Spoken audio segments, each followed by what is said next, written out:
এই যে বৃষ্টি পড়তেই বৃষ্টি বিলাস করতে বেরিয়ে পড়েছে পলিপেটেটাস ম্যাকুলেটাস বা ভারতীয় গেছো ব্যাঙ। নাম শুনেই বুঝতে পারছেন। এই দেখো, গেছো বলাতেই চোখ মিটমিট করছে। যা বলছিলাম, গেছো ব্যাঙ গাছে থাকবে এটাই স্বাভাবিক, তাই বলে লঙ্কা গাছ?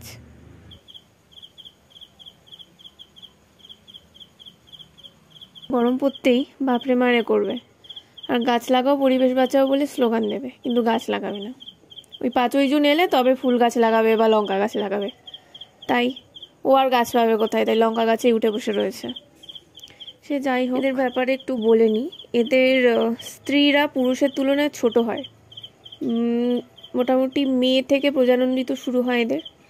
তখন ওরা জলাশয়ের গাছের ওপর পাতায় ফোম বানিয়ে ডিম পাড়ে। ডিম ফুটে ব্যাঙাচিরা জলে পড়ে যায় এবং বাকি দশাগুলো পূরণ করে জলেই। কালকেই ছোট ছোট দুজনকে পেয়েছিলাম, একটু খুঁজে দেখতে হবে এখন আছে কিনা। এই তো উপরে একজনকে দেখতে পেয়েছি, বাকি আরেকজনকে দেখতে পাচ্ছি না। এবার একটা প্রশ্ন সবার মনে থাকতে পারে যে এই ব্যাঙ কি বিষাক্ত নাকি বিষাক্ত নয়। বলে রাখি, ভারতে কোনো ব্যাঙই কিন্তু মানুষের জন্য প্রাণঘাতী নয়। যাই হোক, ওকে আর বিরক্ত করবো না, বেচারা শিকারের সময় পেরিয়ে যাচ্ছে।